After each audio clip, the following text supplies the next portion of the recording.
When GPS first entered civilian life, it was introduced as a miracle of modern technology. A system originally built for military navigation was suddenly placed into the hands of ordinary people, promising accuracy, safety, and certainty in a world full of uncertainty. For the first time in history, humans could know their exact position anywhere on Earth, at any moment, simply by looking at a screen. What most people didn't realize was that GPS was never designed to replace human judgment, it was designed to assist it. The Global Positioning System was developed by the United States Department of Defense during the Cold War. Its original purpose was highly specific, to guide missiles, aircraft, and naval forces with precision. Accuracy mattered, but so did redundancy. Military users were trained to question the system, cross-check data, and assume that errors were always possible. GPS was a tool, not an authority. That mindset didn't survive the transition to civilian life. In the 1990s and early 2000s, GPS devices began appearing in cars, ships, and eventually smartphones. For the average user, this technology felt flawless. The directions were clear, the maps looked professional, and the calm, confident voice guiding every turn created an illusion of absolute certainty. Over time, many people stopped navigating and started obeying. This shift revealed a psychological phenomenon known as automation bias. When a system appears advanced and reliable, humans tend to trust it more than their own senses or experience. If the screen says turn left, it feels safer to follow the instruction than to question it even when reality suggests otherwise. By the late 2000s, reports of GPS-related accidents began to surface. Drivers followed navigation systems into rivers, lakes, construction zones, and dead ends. In several documented cases, drivers ignored road signs, physical barriers, and even direct warnings from passengers because the GPS insisted the route was correct. The technology did not force them to drive forward, the trust did. One of the most striking examples occurred when multiple drivers, in different countries, followed GPS directions onto unfinished roads or bridges under construction. The system had outdated map data, but the users assumed the error was theirs, not the machine's. The idea that a digital system could be wrong felt less believable than the idea that reality itself was misleading. The problem extended far beyond cars.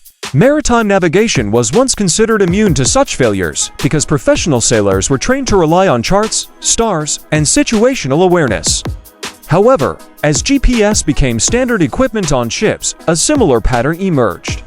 Crews began relying almost exclusively on digital positioning, sometimes without verifying coordinates against physical maps or visual markers. In several cases, ships ran aground or collided because GPS data was incorrect or misinterpreted. Investigations later showed that warning signs were visible, and traditional navigation methods would have prevented the accidents. The technology did not malfunction completely. It provided incomplete or misleading information, and no one questioned it. This revealed a critical limitation of GPS that is often misunderstood. GPS does not know where roads are safe. It does not understand terrain, weather conditions, or real-time hazards unless that data is specifically integrated and up to date. It calculates position and suggests routes based on mathematical models and stored maps, not judgment. Another issue lies in signal vulnerability. GPS signals are relatively weak and can be disrupted by natural obstacles, urban environments, or intentional interference. In some regions, GPS jamming and spoofing have caused ships and aircraft to receive false location data without realizing it. When humans trust the output blindly, even small errors can lead to serious consequences. As GPS became more accurate, humans became less skilled. Studies have shown that frequent GPS users develop weaker spatial memory and reduced ability to navigate without assistance. When people rely on constant turn-by-turn instructions, they stop forming mental maps of their environment. Over time, navigation becomes passive rather than active. The brain no longer asks, "Where am I?" It waits to be told. This dependency creates a dangerous imbalance.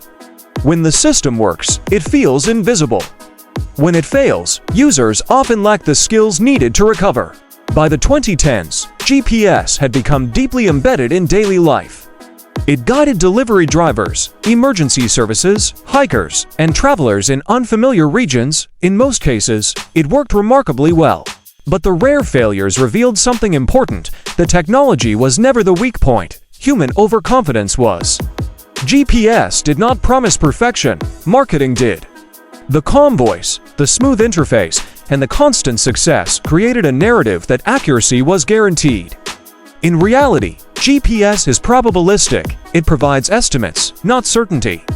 Engineers understood this. Most users did not. Today, GPS systems are more advanced than ever. They integrate satellite data, real-time traffic information, and machine learning models. Yet the fundamental lesson remains unchanged. No navigation system, no matter how advanced, can replace situational awareness, critical thinking, and the ability to question instructions. The history of GPS is not a story about broken technology. It is a story about trust. About what happens when humans confuse assistance with authority and convenience with truth. GPS did not fail humanity. Humanity simply trusted it more than it ever deserved.